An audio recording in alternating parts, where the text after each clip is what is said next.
तो हेलो दोस्तों, तो कैसे हैं आप लोग। मैं उम्मीद करता हूं कि आप सब लोग अच्छे होंगे। तो आइए हम लोग जीडी की हिंदी क्लास को शुरू करते हैं, क्योंकि मेरी आदत नहीं कि मैं आप लोगों को टाइम वेस्ट करूं, क्योंकि जो कंटेंट है वो हम लोग जल्दी से जल्दी, क्योंकि हमारे पास जो टाइम है ना वो बहुत ही कम है, क्योंकि हर हाल में जनवरी के लास्ट में एग्जाम का जो इसका शेड्यूल्ड है। अगर मैं पहले क्वेश्चन की बात करूँ तो शब्द का विलोम क्या है? खसम, भसम, या फिर विषम, या फिर कसम। अगर सम शब्द के विलोम शब्द की बात हो करें तो सम का जो विलोम होता है वो होता है विषम। यानी कि जो आपका सी आंसर है वो एकदम सही आंसर है। सम का जो विलोम शब्द होता है वो होता है विषम।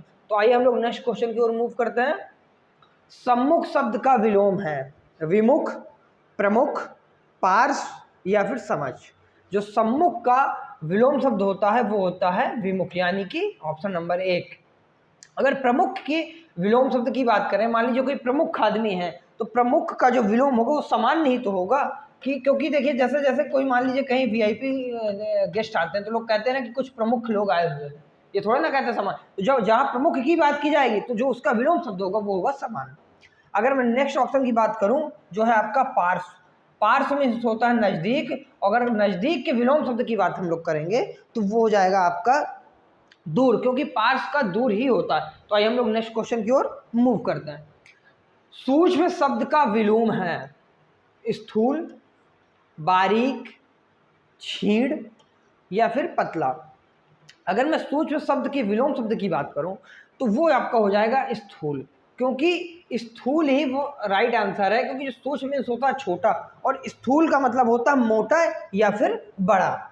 अगर मैं नेक्स्ट क्वेश्चन की बात करूं, स्वाधीन शब्द का विलोम है स्वतंत्र, मानी कि जो किसी के अधीन नहीं है, आजाद है। दूसरा स्वच्छंद, तीसरा पराधीन, या फिर निरंकुश। निरंकुश मीन्स होता है जिस पर अंकुश ना हो, कोई अंकुश ना हो। अगर इसके मैं राइट आंसर की बात करूं तो वो आपका हो जाएगा पराधीन। आपने सुना भी होगा कि पराधीन सपने हो सुख नाही, तो वही वाली यहाँ पे बात हो रही है। अगर स्वर्ग शब्द का विलोम क्या है? बैकुंठ, पहला नंबर बैकुंठ, दूसरा देवलोक, या फिर नरक, या फिर परमधाम। अगर बैकुंठ वो स्थान है जहाँ पर भगवान विष्णु का निवास स्थान है, क्योंकि कई बार आपसे ये भी पूछ लेता है कि किसी एक लाइन के लिए एक शब्द बताइए, तो इन सब चीज़ों को भी थोड़ा ध्यान है। देवलोक यानी कि स्वर्ग, या फिर सरग, दोनों चीजें से कही जाती हैं। तो और अगर मैं स्वर्ग के विलोम शब्द की बात हो करूं तो वो हो जाएगा नरक, यानी कि आपका ऑप्शन नंबर सी एकदम सही आंसर है। तो इन सब चीज़ों को थोड़ा ध्यान रखिएगा और इन सब चीज़ों के नोट्स भी आप लोग बनाते चलिए, क्योंकि जब एग्जाम होता है ना तब आपको नोट्स बहुत ज़्यादा फायदेमंद होते हैं। अगर मैं नेक्स्ट क्वेश्चन की बात करूं कि निम्न में से कौन सा विलोम शब्द सुमेलित नहीं है? पौराणिक का प्राचीन, कनिष्क का ज्येष्ठ, उग्र का सौम्य, ध्वंस का निर्माण।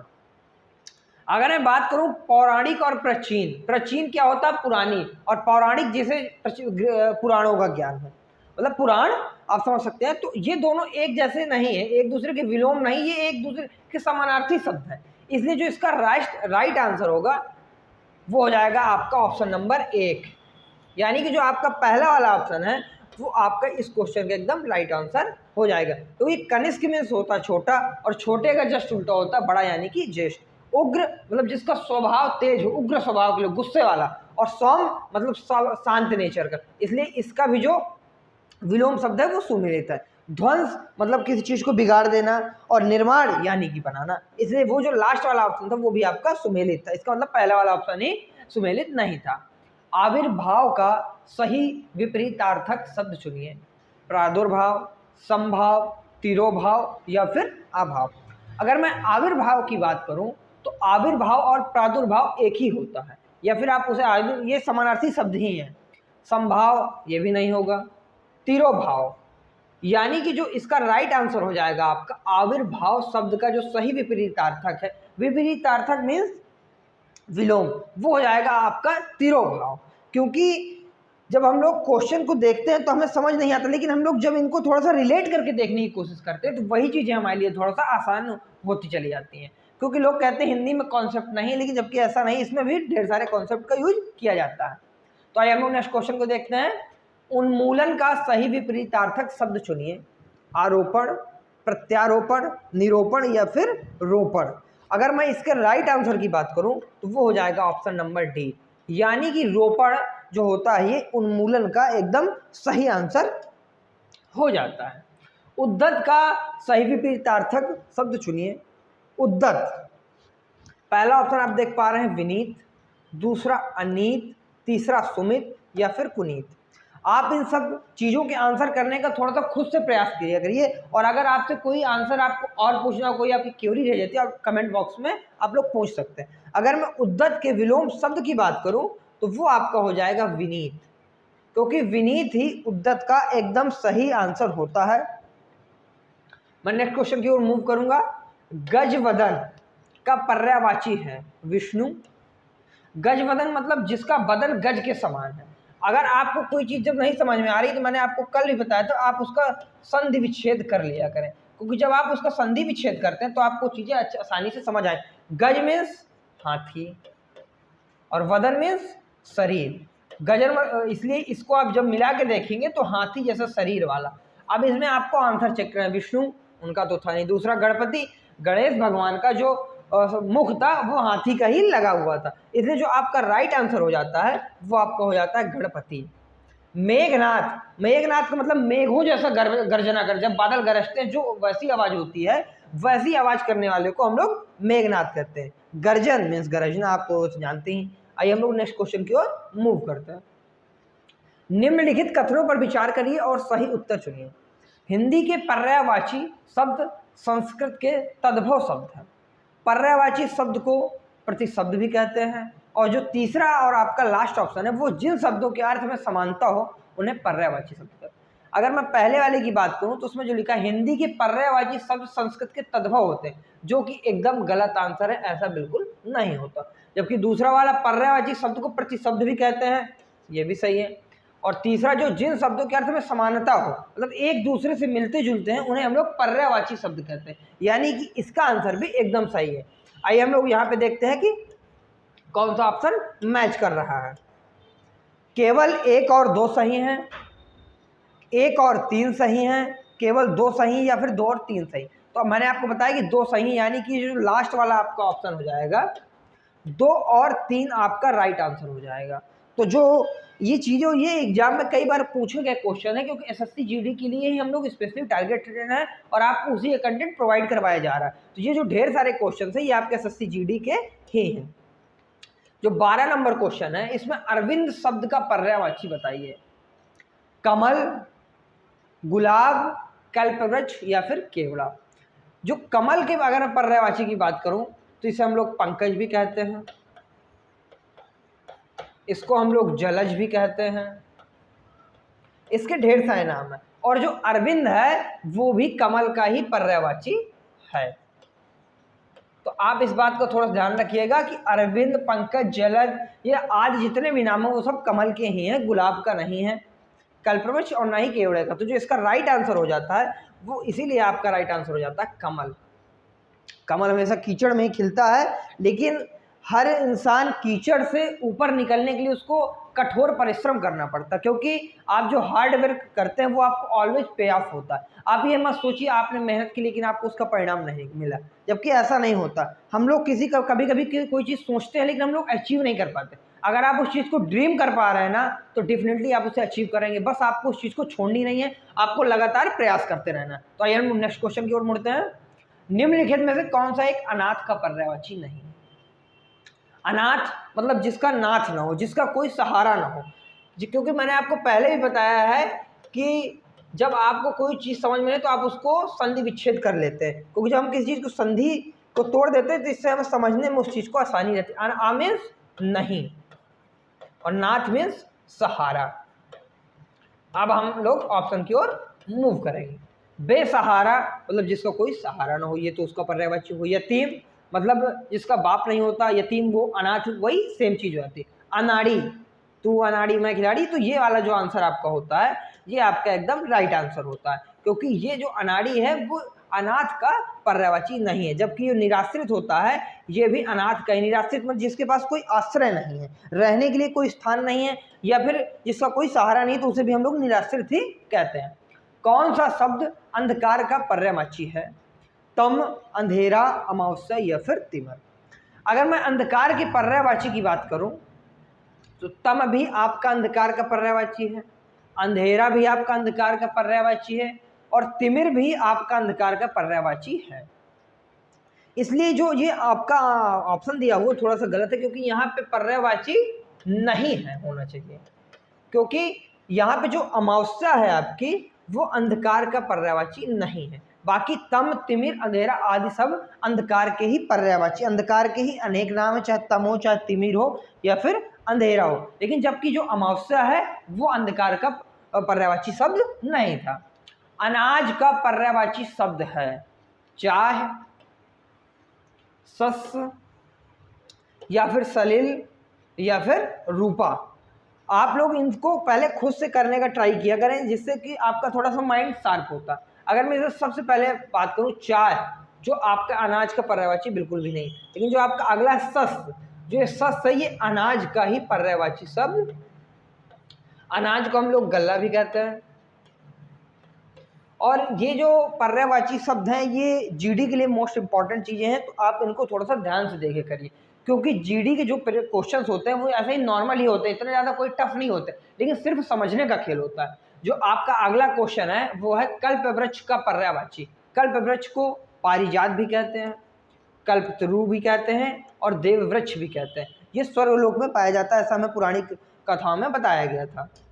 इसलिए जो कल्पवृक्ष का राइट आंसर हो जाता है वो हो जाता है सभी, क्योंकि पारिजात का भी वही अर्थ होता है, कल्पतरु का भी वही अर्थ होता है और देववृक्ष का भी वही अर्थ होता है। मन को हरने वाला वाक्य के लिए नीचे दिए गए विकल्प में से एक शब्द चुनिए। मदमयी, मदमस्त, कभी कभी हम लोग कहते हैं कि उसकी आंखें बड़ी मदमस्त सी है, या फिर मनोहर या फिर मर्मांतक। मर्मांतक द्रवित करने के लिए इस शब्द का यूज किया जाता है जहाँ थोड़ा सा दुख भरी कोई घटना हो। अगर मैं यहाँ पर राइट आंसर की बात करूँ तो वो आपका हो जाएगा मनोहर। मनोहर यानी कि मन को हरने वाला, और इसी का एक पर्यायवाची शब्द होता श्री कृष्ण, क्योंकि श्री कृष्ण ऐसे थे कि वो हर इंसान के मन को हर लेते थे। अगर आपको मैंने पहले भी कहा है कि कोई चीज़ ऐसे समझ में ना आए तो आप उसको पर्यायवाची या संधि विच्छेद कर ले। मनोहर का आप अगर करेंगे तो वो हो जाएगा मन धन हर, जो होता है मतलब मन को हरने वाले को हम लोग मनोहर कहते हैं। और ये जो मनोहर होता है वो श्री कृष्ण का को भी कहते हैं, क्योंकि वो मन को हरने वाले थे। और श्री कृष्ण का एक पर्यायवाची और होता है दक्षिण नायक। दक्षिण नायक वो होते जिसकी जो एक से अधिक स्त्रियों से प्रेम करता हो। दक्षिण नायक, क्योंकि भगवान श्री कृष्ण की 16,000 रानियां थे ऐसा माना जाता है, तो उस हिसाब से दक्षिण नायक उनको कहा जाता था। ये दक्षिण नायक का मतलब होता है जो कई स्त्रियों से प्रेम करता है, क्योंकि कई बार पूछ लिया जाता है कि इस शब्द के लिए एक शब्द लिखिए, तो उसमें एक क्वेश्चन थोड़ा सा इंपॉर्टेंट हो जाता है कि दक्षिण नायक किसे कहते हैं। दिए गए वाक्यांशों के लिए एक शब्द का चयन करें जो अपने स्थान पर स्थिति से अलग न किया जा सके। मतलब यहाँ से जो आपका क्वेश्चन है वो यहाँ तक है, इस चीज़ को थोड़ा सा ध्यान रखिएगा। जो अपने स्थान से या स्थिति से अलग ना किया जा सके, मतलब जो चीज़ अपने स्थान से हटाई ना जा सके, उसे अच्युत कहेंगे, अटूट कहेंगे, या फिर अटल कहेंगे, या फिर अदेय कहेंगे। मैंने आपको पहले भी कहा था जब आपको चीज़ें समझ में ना आए तो आप उसको संधि विच्छेद कर लिया करिए। तो आइए हम लोग करके देखते हैं। अच्युत मीन्स आधन च्युत, मतलब आ मीन्स नहीं, अच्युत मीन्स किया जा सके, मतलब जिसे अलग ना किया जा सके। च्युत मीन्स अलग करना होता है ना, तो ये जो आपका राइट आंसर हो जाता है, इसलिए वो हो जाता है आपका अच्युत। अच्युत जो होता है इसका मतलब होता है कि कोई भी जो अपने स्थान से या स्थिति से अलग न किया जाए उसे हम लोग अच्युत कहते हैं। क्योंकि जो अटूट होता है, अटूट का मतलब होता है आधन टूट, जिसे तोड़ा ना जा सके। तो इसका ये तो अलग करना था स्थान से, तोड़ने का तो यहाँ कोई लेना ही नहीं। जो आपका अगला शब्द है अटल, अटल मीन्स आधन टल, जो अपने कभी कभी लोग कहते हैं ना कि वो अपनी बात का बहुत पक्का है, तो अटल, अपनी बात का बहुत अटल है, इसका मतलब वो अपनी चीज़ों से, अपनी कही हुई बातों से हटता नहीं, जिन चीज़ों को कह देता है उन्हीं में वो रहता है। और आधे जिसे दिया ना जा सके, आधन दे, क्योंकि आ का मतलब मैंने आपको पहले ही बताया कि नहीं होता, और दे में जो देने योग्य ना हो। जो चीज़ देने योग्य नहीं होगी वो आपकी अदेय रहेगी। तो आपको इस क्वेश्चन का आंसर समझ आ गया होगा कि इसका आंसर सही है, वो है अच्युत। आइए हम लोग नेक्स्ट क्वेश्चन की ओर मूव करते हैं।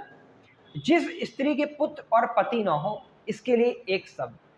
अवीरा, अबला, अबला तो हम लोग बेसहारा महिलाओं को भी कहते हैं, या फिर जिसके पति ना हो उसे हम लोग विधवा भी कह देते हैं। इसके बाद असहाय, जिसका कोई सहारा ना हो। अकेल्या, तो जिस स्त्री के पुत्र और पति ना हो, मतलब जिस स्त्री के अगर पुत्र नहीं होता तो उसे हम लोग बांझ कहते हैं। और जिस पुरुष की पत्नी ना हो या मर गई हो, मतलब ना हो का मतलब नहीं होगा, जो जिसकी मर गई उस पुरुष को हम लोग विधुर कहते हैं। तो इस चीज़ को भी थोड़ा सा नोट करिए। तो इसका जो राइट आंसर होगा वो होगा आपका अवीरा। जिस स्त्री के पुत्र और पति नहीं होते उसे हम लोग अवीरा कहते हैं। तो आइए हम लोग नेक्स्ट क्वेश्चन की ओर मूव करते हैं। निम्नलिखित वाक्यांशों के लिए एक शब्द में से कौन सा शब्द सुमेलित नहीं? पहला, जो वर्णन के बाहर है, वर्णनातीत। जो देखा नहीं जा सकता, अदृश्य। जो आमिष नहीं खाता, सामिष। जो पहरा देता है, प्रहरी।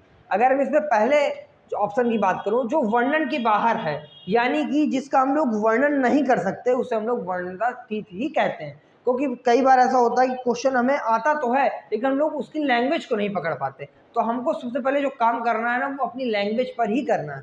और जो इस पर आपका नेक्स्ट ऑप्शन दिया होगा, जो देखा नहीं जा सकता, तो जिसे आप देख नहीं सकते उसे क्या कहेंगे? अदृश्य कहेंगे ना, क्योंकि जिसे देखा जा सकता है वो आपका दृश्य हो जाता है, मतलब दृश्य हो जाता है, अदृश्य मत समझिएगा। और जो नेक्स्ट आपका ऑप्शन है, जो आमिष नहीं खाता। आमिष मीन्स होता है मांस वास नहीं खाता, नॉनवेज नहीं खाता जो, ठीक है। इसका सामिष नहीं होता, इसका होता है निरामिष।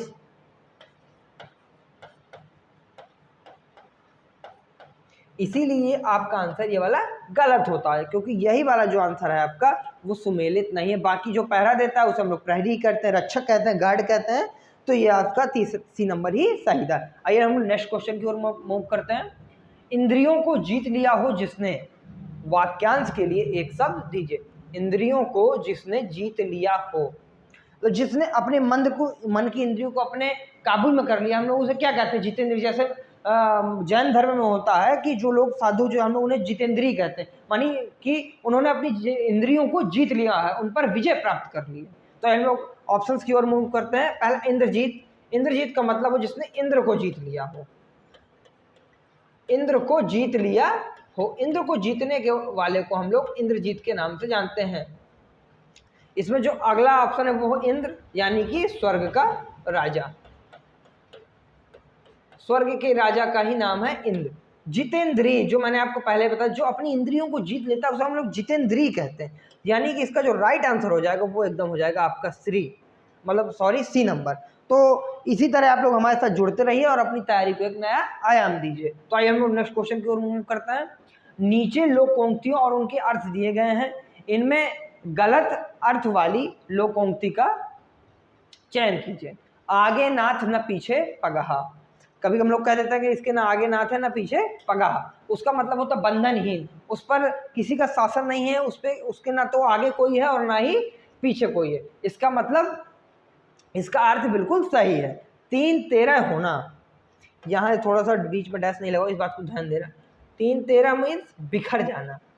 3-13 में होना मतलब कोई चीज़ संगठित नहीं, असंगठित जब कोई चीज़ होती है तो हम लोग कहते नहीं कि वो सबके सब 3-13 हो गए, वहीं यहाँ पर की कहा। जबकि इसका अर्थ जो इसमें बताया गया वो कहा गया संगठित होना। यानी कि जो आपका राइट आंसर हो जाएगा वो हो जाएगा बी नंबर, आपका एकदम राइट आंसर। तो आप लोग इसे थोड़ा सा ध्यान दीजिएगा कि 3-13 होना का मतलब होता है संगठित होना। संगठित होना नहीं होता मतलब असंगठित होना। जबकि यहाँ पे गलत लिखा है, इसका मतलब होता है असंगठित होना। और जो आपका नेक्स्ट है, एक टकसाल के ढले हैं। एक टकसाल में तो सब एक जैसे हैं, यानी कि ये भी सही था। और आंख के अंधे गांठ के पूरे, मतलब मूर्ख हैं लेकिन वो लोग धनवाद हैं, तो हम लोग उसे कहते हैं आंख के अंधे हैं लेकिन गांठ के पूरे पक्के हैं। तो इसका जो राइट आंसर, इसलिए इसमें जो लोकोक्ति जिसका अर्थ गलत था वो था बी नंबर। 3-13 का मतलब होता है असंगठित होना, जबकि इस पे लिखा हुआ था कि संगठित होना। आइए हम लोग नेक्स्ट क्वेश्चन की ओर मूव करते हैं। आंधी आवे बैठ गंवावे, लोकोक्ति का उपयुक्त अर्थ है संकट से मुंह फेरना, या फिर विपरीत परिस्थिति में उपयुक्त समय आने का इंतजार करना, या फिर विपत्ति से टकराने का हौसला रखना, या फिर आंधी के बाद पानी बरसने का इंतजार करना।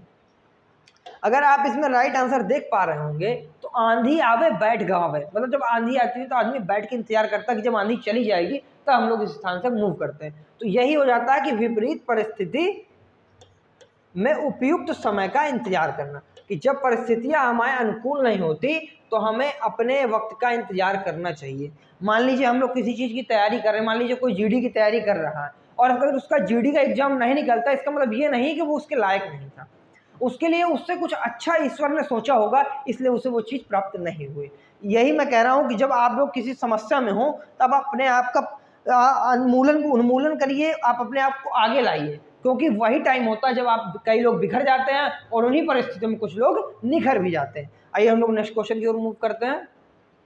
निम्नलिखित में से एक शब्द शुष्क का विलोम, शुष्क मीन्स होता है सूखा, तो आइए हम लोग विलोम शब्द, पहला उष्ण, दूसरा आर्द्र, तीसरा शीत या फिर शिष्ट। अगर मैं इसमें शुष्क के विलोम शब्द की बात करूं तो जो आपका शुष्क का विलोम शब्द होता है वो होता है शीत, क्योंकि शीत ऋतु आप लोग सर्दी को भी कहते हैं ऋतु, लेकिन इसमें ऋतु नहीं है। यहाँ पर जो शुष्क का अर्थ है वो आपका है शीत, शीत यानी गीला। तो इसलिए जो आपका राइट आंसर हो जाता है वो हो जाता है आपका सी नंबर। और इन सब जो क्वेश्चन, ये एकदम मोस्ट इंपॉर्टेंट क्वेश्चन है जीडी की दृष्टि से, तो आप लोग इन चीज़ों को थोड़ा सा घर में भी एक बार थोड़ा सा रिवीजन करिएगा। आइए हम लोग देखते हैं नेक्स्ट क्वेश्चन। जिसके 10 आनन, 10 आनन मीन्स जिसके 10 सर हैं, वही होता है ना 10 आनन का मतलब। वाक्यांश के लिए एक शब्द लिखिए। अगर मैं इसमें ऑप्शंस की बात करूं तो पहला कवि दिनकर, इनके तो 10 सर वैसे थे नहीं। भगवान राम, मर्यादा पुरुषोत्तम राम जी ने जिसका वध किया था रावण, यानी कि रावण को हम लोग दशानन के नाम से जानते थे। जो नेक्स्ट ऑप्शन है वो दशानन या फिर कबीर, तो जिसके 10 आनन है हम लोग उसे दशानन कहते हैं। तो इस पे जो ऑप्शन नंबर आपका सी है वो एकदम करेक्ट आंसर है कि 10 आनन का मतलब होता है दशानन। आइए हम लोग नेक्स्ट क्वेश्चन की ओर मूव करते हैं। रिक्त स्थान की पूर्ति के लिए सबसे उपयुक्त शब्द का चयन करें।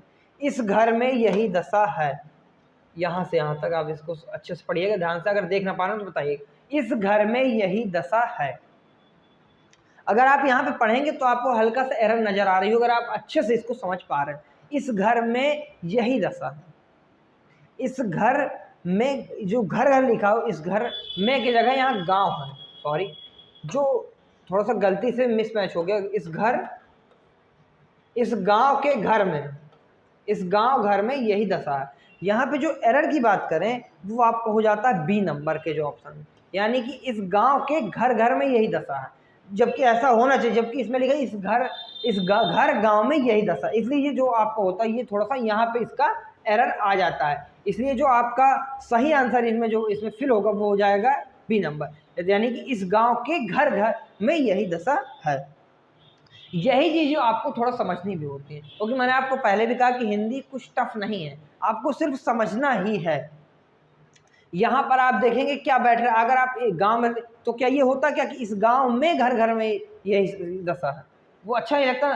सुनने का एक थोड़ा सा प्रोनाउंसिएशन क्रिएट किया करें कि कैसा लग रहा है। दूसरा देखिए इस गांव के घर में यही दशा, तो ये थोड़ा सा उसके लिए उपयुक्त नजर है कि इस गांव के घर में सेम समस्या यही दशा, मतलब इसकी हालत ऐसी है। इस गांव तक ये भी नहीं होगा, इस गांव की घर में फीमेल थोड़ा सा लैंग्वेज आता तो ये थोड़ा सा बेटर नहीं है, यानी कि जो आपका राइट आंसर हो जाता है वो हो जाता है ऑप्शन नंबर बी, यानी कि इस गांव के घर में यही दशा है।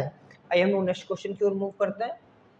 रिक्त स्थान की पूर्ति के लिए सबसे उपयुक्त शब्द का चयन करें। बारिश की बूंदें रही हैं, बारिश की बूंदें क्या रही हैं, बरस रही हैं। बारिश की बूंदें बरसती, तो बारिश हो रही है इसका मतलब बारिश बरस रही है, पानी बरस रहा है तभी हम लोग उसे बारिश कहते हैं। बूंदें टपकती हैं, बरसती थोड़े ना है। तो जो अगला आपका ऑप्शन है, नेक्स्ट ऑप्शन, यानी कि ऑप्शन नंबर बी जो होता है वो आपका सही आंसर हो जाता है कि बारिश की बूंदें टपक रही हैं। यानी कि इस स्थान पे आप लोग जो आपको फिलिंग द ब्लैंक्स फिल करने हैं वो आपको हो जाएगा टपक, क्योंकि पानी हमेशा जब बारिश होती है तो टपकता है। बारिश बरस रहा है इसलिए बारिश हो रही है, ना कि टपक रहा है। तो आइए हम लोग नेक्स्ट क्वेश्चन की ओर मूव करते हैं। दिए गए वाक्य का वह भाग ज्ञात करें जिसमें कोई त्रुटि है। यदि कोई त्रुटि नहीं है तो कोई त्रुटि नहीं है विकल्प को चुनें। शिक्षक ने उन छात्रों को पूछा, शिक्षक ने उन छात्रों को पूछा। ऑप्शन नंबर 1 उन छात्रों को, दूसरा पूछा, तीसरा शिक्षक ने, या फिर डी कोई त्रुटि नहीं है।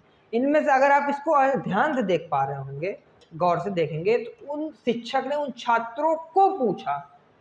उन छात्रों को किससे पूछा? किसी और से थोड़ा, वो उन्हीं छात्रों से ही तो बात कर रहा है। जब वो उन्हीं छात्रों से बात कर रहा है तो उन छात्रों से पूछा, ना कि को पूछा।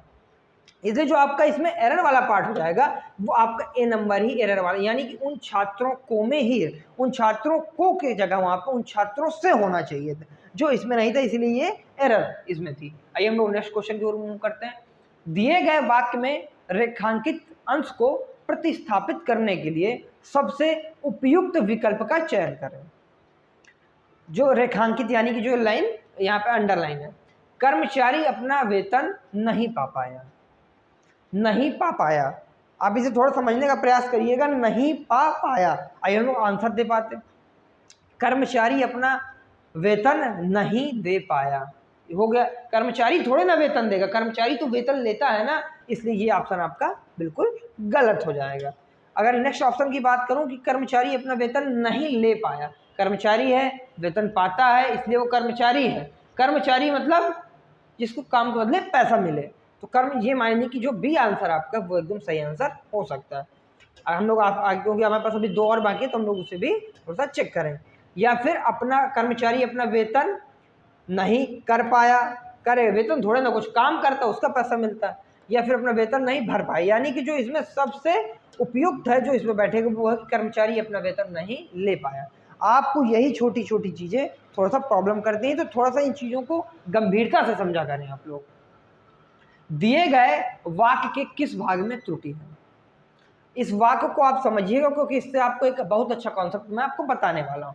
पिताजी मेरे परीक्षा फल से संतुष्ट नहीं हुए।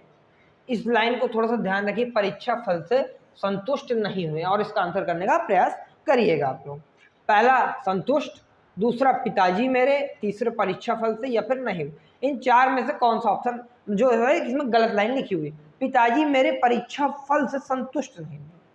अगर आप वहां पे देखेंगे तो वहां पर संतुष्ट नहीं आएगा, क्योंकि जब मैं कोई काम करता हूँ, मान लीजिए मैं पढ़ाता हूँ, और अगर मैं पढ़ाने से संतुष्ट नहीं हूँ, वो मेरे ऊपर, क्योंकि मैं पढ़ाता हूँ तो मुझे एक संतुष्टि होती है कि हाँ मैंने वो कार्य किया। तो ये जो संतुष्ट शब्द है ये पिताजी के लिए नहीं, ये विद्यार्थी के लिए होना चाहिए यहाँ पे, कि विद्यार्थी अपने परीक्षा फल से संतुष्ट नहीं था, क्योंकि उसने उसके लिए मेहनत की थी। जबकि पिताजी ने थोड़े ना मेहनत की कि वो संतुष्ट नहीं थे। यहाँ पे संतुष्ट की जगह जो होगा वो पिताजी के लिए अगर बात की जाए तो वो हो जाएगा पिताजी परीक्षा फल से खुश नहीं थे। क्योंकि अगर आपका रिजल्ट आता है, आप जीवन में कुछ करते तो आपके माता पिता खुश होते हैं, या फिर अगर अच्छा नहीं करते तो दुखी होते हैं।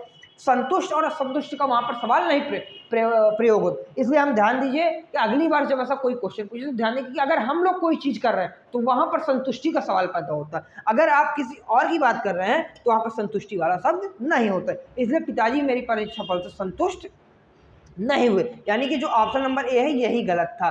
संतुष्ट की जगह खुश शब्द का वहाँ पर प्रयोग किया जाना चाहिए था, जो कि जैसा नहीं किया गया, इसलिए उसमें एरर थी। अगला क्वेश्चन, उस विकल्प का चयन कीजिए जो नीचे दिए गए मुहावरे का अर्थ व्यक्त करता है। आपे में आने, यानी कि आपे में आना का आपको अर्थ बताना। होश में आना, काबू में ना रहना, बेहोश हो जाना, या फिर बहुत गुस्से में आना। अगर बात करें आपे में आने के, तो आपे में आने का मतलब होता है कि होश में आना। कभी हम कहते हैं कि तुम अपने आपे से बाहर जा रहे हो। जब हम लोग कहते हैं कि आपे से बाहर जा रहे हैं, तो आपे से बाहर जाने का मतलब होता है कि वो अपना होश खो रहा है। जबकि यहाँ पे कहा गया है आपे में आना, तो पहला ऑप्शन होश में आना, यानी कि ये ऑप्शन हो भी सकता है। अगला काबू में नहीं रहना, यानी कि आपे में ना रहेगा तब वो अपने काबू में नहीं रहेगा, यानी कि ये बिल्कुल भी नहीं हो सकता। और जो नेक्स्ट है वो बेहोश हो जाना, ये तो बिल्कुल नहीं। और बहुत गुस्से में होना, ये भी नहीं। यानी कि जो इसका राइट आंसर आपे में आना का होता है वो होता है कि होश में आ गया। कई बार लोग कहते हैं कि तुम अपने आपे में बहुत टाइम बाद आए हो, मतलब तुम अपने होश में काफी टाइम बाद आए हो। तो आइए हम लोग नेक्स्ट क्वेश्चन की ओर मूव करते हैं। दिए गए शब्द के विलोम शब्द का चयन करें।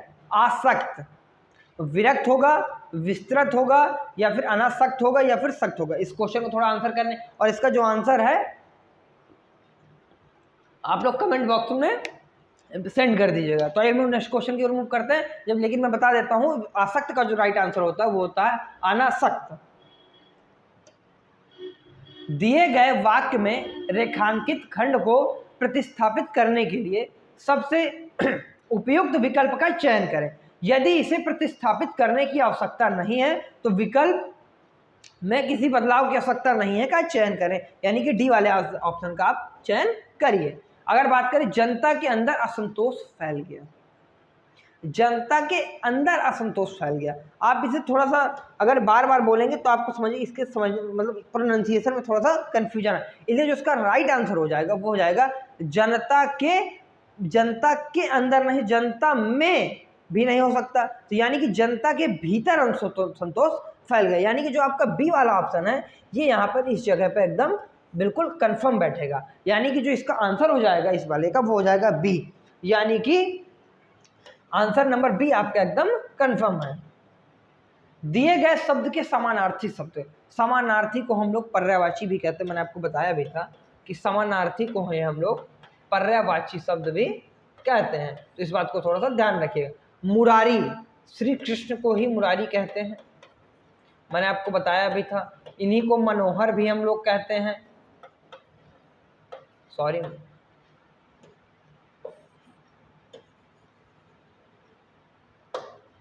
मनोहर भी हम लोग इन्हीं को कहते हैं। इनके ढेर सारे नाम है, चाहे मुरारी हो, तो आप इसे थोड़ा सा ध्यान दीजिएगा क्योंकि ये कई बार पूछा भी गया। और आपको मैंने बताया था कि इनको दक्षिण नायक भी कहते हैं। दक्षिण नायक शब्द कई बार जीडी में पूछा भी गया है कि दक्षिण नायक किसे कहते हैं।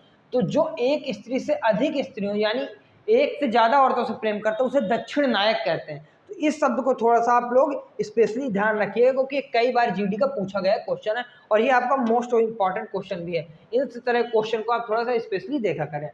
अगर मैं इसमें अनंग की बात करूं तो वो भी कोयल का नहीं, वसंत दूत, क्योंकि जो कोयल होती है वो वसंत के आने पर थोड़ा सा कूकती है। आप लोग देखें, आपको कोयल की आवाज उस समय बहुत मधुर लगती है जब बसंत आता है और उसमें कोयल थोड़ा ज्यादा कूकती है। वसंत दूत यानी कि बसंत के आने का संदेश, यानी कि जो कोयल होती है वो बसंत के आने का संदेश देती है। इसलिए जो कोयल का यहाँ पर समानार्थी शब्द है वो जाएगा वसंत दूत। क्योंकि जो अगला आपका ऑप्शन है स्वान, स्वान मीन्स होता है कुत्ता, इसलिए जो आपका एकदम राइट आंसर हो जाएगा वो हो जाएगा ऑप्शन नंबर सी, यानी कि कोयल का समानार्थी शब्द हो जाएगा वसंत दूत। नेक्स्ट क्वेश्चन की बात करें, दिए गए शब्द के विलोम शब्द का चयन करें। स्वल्पायु शब्द का, स्वल्पायु मतलब जिसकी आयु कम हो। पहला अवस्थ, ये तो हो ही नहीं सकता, अवस्थ का स्व आयु से कोई लेना देना ही नहीं है। चिरायु, अगर मैंने आपको पहले कहा था कोई चीज समझ में ना आए तो आपको क्या करना है, उसका संधि विच्छेद करना। चिरधन आयु, अगर आप चिर का देखेंगे मतलब लंबी, मतलब अधिक, और आयु मीन्स उम्र, आप समझ ही रहे हैं। तो यानी कि स्वल्प आयु मीन्स कम आयु, स्वल्प मतलब अल्प, स्वल्प आप समझ तो अल्प आपको प्रोनाउंसिएशन हो रहा होगा अल्प का, अल्प आयु, स्वल्प आयु मीन्स अल्प आयु। इसलिए जो इसका राइट आंसर हो जाता है वो इसीलिए आपको हो जाता है चिर आयु। दीर्घ, दीर्घ तो होगा नहीं। अल्पायु, स्वल्पायु का अल्पायु कैसे होगा, वो तो समानार्थी शब्द थोड़ा ना पूछा। ये जो स्वल्पायु का जो अल्पायु लिखा है ये थोड़ा सा लिखा हुआ है समानार्थी शब्द, कई बार समानार्थी शब्द भी दे देते हैं। तो ध्यान दीजिएगा कि स्वल्पायु जो समानार्थी होता है वो अल्पायु, क्योंकि दोनों का ही मतलब एक जैसा ही होता। निम्नलिखित में से अशुद्ध वर्तनी वाले शब्द को पहचानिए।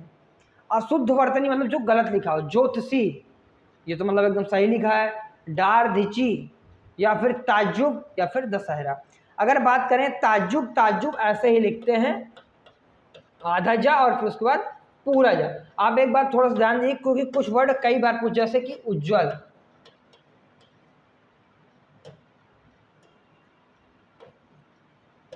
उज्ज्वल में जो दोनों जा होते हैं वो दोनों जा ही आधे होते हैं, तो इस चीज़ को थोड़ा सा ध्यान रखिएगा। दशहरा भी सही।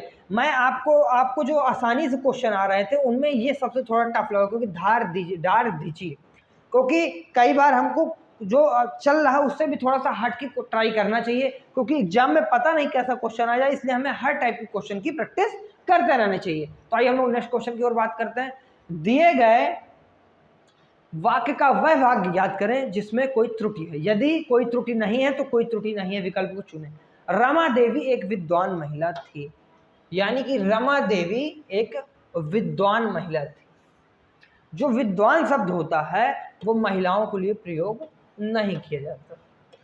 महिलाओं के लिए विदुषी शब्द का यूज हम लोग करते हैं, तो इस बात को थोड़ा सा क्योंकि अगर विद्वान होगा तो विद्वान पुरुषों के लिए, अगर यहाँ पे लिखा होता कि रमाकांत एक विद्वान पुरुष हैं, तो ये आपका एक आंसर सही है। क्योंकि जैसे कवि कविलोम शब्द देखेंगे वो हो जाता कवियत्री,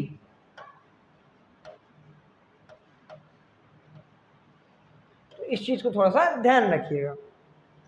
पहला ऑप्शन जो आपका एक विद्वान, मतलब इसमें त्रुटि कहाँ पूछा गया था, तो एक विद्वान या फिर कोई त्रुटि नहीं है, महिला थी या फिर रमा देवी। अगर मैंने आपको पहले बताया था कि यहाँ पे जो महिला शब्द का यूज किया गया वो महिला के साथ विदुषी शब्द का यूज किया जाए, जो कि नहीं किया, इसलिए जो एक विद्वान शब्द है यही इस क्वेश्चन में एरर थी। तो हम लोग नेक्स्ट क्वेश्चन की ओर मूव करते हैं। निम्नलिखित में से शुद्ध वर्तनी वाले शब्द को पहचानिए, मतलब जिसकी वर्तनी शुद्ध है। अगर मैं बात करूं सच, तो सच तो ऐसे नहीं, सच जो लिखा जाता है वो लिखा जाता है ऐसे, स और चा, सच। औषधि, आप देखेंगे औषधि में औ होता है, जबकि यहाँ पे ओ लिखा हुआ है। विकारी, विकारी होता है, यहाँ पे बा बकरी की जगह बा वकील का यूज करते हैं। विकारी नहीं होता, विकारी का जो शुद्ध शब्द होता है वो होता है विकारी, विकारी। थोड़ा सा इन सब चीज़ों को प्रोनाउंसिएट करेंगे तो आप चीज़ों को थोड़ा सा और अच्छे शब्द मतलब अच्छे से समझ पाएंगे। जो इसमें सबसे शुद्ध वर्तनी वो कारीगर की, क्योंकि जो कारीगर होता है वो ऐसे ही लिखा जाता है, यानी कि जो इसका राइट आंसर हो जाएगा वो हो जाएगा आंसर नंबर 1, यानी कि ए वाला इसका थोड़ा सा सही आंसर हो जाएगा। हम लोग नेक्स्ट क्वेश्चन की ओर मूव करते हैं। ठीक परिणाम देने वाला, सुखांत मतलब जिसका अंत सुख में हुआ। सुखांत का मतलब होता है जिसका अंत सुख में हुआ हो। सॉरी, थोड़ा सा इन सब चीजों को आप खुद से भी देखते रहा करें, जिसका अंत सुख में हुआ हो। क्योंकि जब आप नोट्स बनाते हैं या फिर जैसे आपको पीडीएफ वगैरह चाहिए तो आप हमारे टेलीग्राम चैनल में जुड़िए, तो हम लोग आपको पीडीएफ वगैरह भी प्रोवाइड करवा देंगे। जो हमारा नेक्स्ट ऑप्शन है सुखदाई, फलदाई या फिर फलक, तो जो ठीक परिणाम देने वाला होगा वो सुखांत नहीं, क्योंकि सुख का अंत हो गया जी, यहाँ पे इस चीज़ का उपयोग सही नहीं बैठ रहा। लेकिन अगर आप फलदाई की बात करेंगे तो ठीक परिणाम देने वाला फलदायी ही तो कहेंगे, अच्छा परिणाम मिले, हमें फल मिले। हमने मान लीजिए कहीं मेहनत की तो उसका हमें फल मिला ना, तो वही यहाँ पर उसी चीज़ की यहाँ पर चर्चा की गई थी कि ठीक परिणाम देने वाले के लिए उपयुक्त शब्द क्या होगा। तो ठीक परिणाम देने के लिए जो उपयुक्त शब्द आपका होता है वो होता है फलदायी। आइए हम लोग नेक्स्ट क्वेश्चन की ओर मूव करते हैं। रिक्त स्थान की पूर्ति के लिए सबसे उपयुक्त शब्द का चयन करें। आज इस साल का पहला तूफान, यहाँ पे लिखा हुआ डैश डैश, यहाँ पर आपको फिल करना है कि इसके बाद क्या लिखा। अगर हम पहले ऑप्शन आज इस साल का पहला तूफान आया, हो सकता है आज इस साल का पहला तूफान चला, ये भी कह नहीं सकता। आप थोड़ा ट्राई खुद भी कमेंट बॉक्स में बताइए होगा या नहीं। नेक्स्ट, नाचा, आज इस साल का पहला तूफान नाचा। तूफान थोड़े ना नाचेगा, जब आपका जीडी का पेपर निकलेगा नाचेंगे तो आप लोग ना, तूफान थोड़ा ना नाचेगा भाई, तो नाचा भी नहीं होगा। अगर मैं अगला ऑप्शन की बात करूँ, आज इस साल का पहला तूफान उठा, जो भी मतलब यहाँ पे अगर उस वर्ड को आप वहाँ पे फिलअप करेंगे तो मतलब थोड़ा सा उस हिसाब से वो लाइन पंक्ति कंप्लीट नहीं होती। तो ये जो यहाँ पे सही आंसर की बात करेंगे तो आज इस साल का पहला तूफान आया। अगर आप यहाँ पे आया लिखते हैं, आज इस साल का पहला तूफान आया, तो ये जो सेंटेंस होता है ये आपको पूरा पूर्णतः कंप्लीट हो जाता है। तो इन सब चीज़ों को आप थोड़ा सा फील करने की कोशिश करें, क्योंकि जब आप चीज़ों को फील करेंगे ना तो आप थोड़ा सा खुद से रिलेट भी कर पाएंगे। वेतन में काम करने वाला, दिए गए वाक्यांश के लिए एक शब्द लिखिए कीजिए। सॉरी मैं थोड़ा सा गलत पड़ गया, बिना वेतन के काम करने वाला, मतलब जिस आदमी को हम लोग पैसा नहीं दे रहे हैं और उससे काम कर रहे हैं उसके लिए एक शब्द यहाँ पे लिखना। वैतनिक, वैतनिक का मतलब है जिसको पैसा, जो पैसे के लिए काम करता है, जो वेतन में यानी कि कार्य करता है, यानी कि जिसको वेतन हम लोग दिया जा रहा है उसे हम लोग वैतनिक कहते हैं। अवैतनिक, बिना वेतन के काम करने वाले के लिए जो राइट आंसर हो जाएगा वो हो जाएगा अवैतनिक। अवैतनिक में जैसे वैतनिक का मतलब जो वेतन में कार्य करता है, और जब इसका उल्टा होता है वैतनिक वो होता है अवैतनिक। जहां आ लग गया इसका मतलब हो जाएगा नहीं, नहीं वेतन, मतलब जो बिना वेतन में काम करता है तो उसे हम लोग कहते हैं अवैतनिक। इसलिए जो इसका राइट आंसर हो जाता है वो जाता है ऑप्शन नंबर बी, अपेय। अपेय मतलब जो पिया नहीं है, जो पीने योग्य ना हो। आधन पेय, क्योंकि आ का मतलब जैसे मैंने आपको पहले भी कहा कि जो चीज आपको ना आए तो उसे का थोड़ा सा संधि विच्छेद कर लिया करें तो आपको चीज़ थोड़ा सा कंफर्म हो जाती। अपेय मीन्स नहीं पीने योग्य, भुगतान विहीन, जिसका भुगतान ना किया गया हो, भुगतान ना किया जाए। तो यहाँ पे ये तो है नहीं बिना वेतन के, मतलब जिसके पैसे की बात ही नहीं की, उसके काम के बदले उसे कुछ मिल ही नहीं रहा, वो उसे हम लोग अवैतनिक कहते हैं। नलिन किसका पर्यायवाची है? कपड़ा का, जल का, कमल का या फिर स्वर्ग का? अगर कपड़ा की बात करें तो कपड़े का जो पर्यायवाची होता है वो होता है पट, वस्त्र, सॉरी ये बार बार गलत लिख जा रहा हूँ मुझसे, मैंने पिछली बार भी वस्त्र ऐसे ही मुझे लग रहा था शायद मैंने लिखा था, थोड़ा सा इस चीज़ को ध्यान रखा करिए आप। वटपस्त्र या फिर परिधान भी इसको हम लोग कहते हैं कपड़ों को। और जो अगला होगा ऑप्शन है जल, पानी, समीर, ये ढेर सारे पर्यायवाची वो जल के होते हैं। अगर मैं नलिन का पर्यायवाची की बात करूं, कमल, पंकज, सरोज,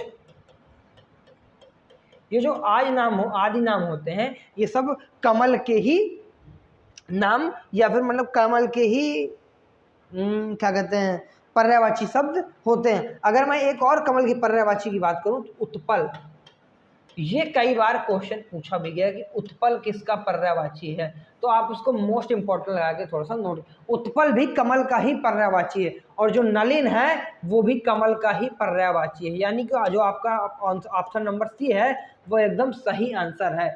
और जो स्वर्ग होता है, स्वर्ग को मैंने आपको पिछले क्वेश्चन में भी एक बताया था कि देवलोक,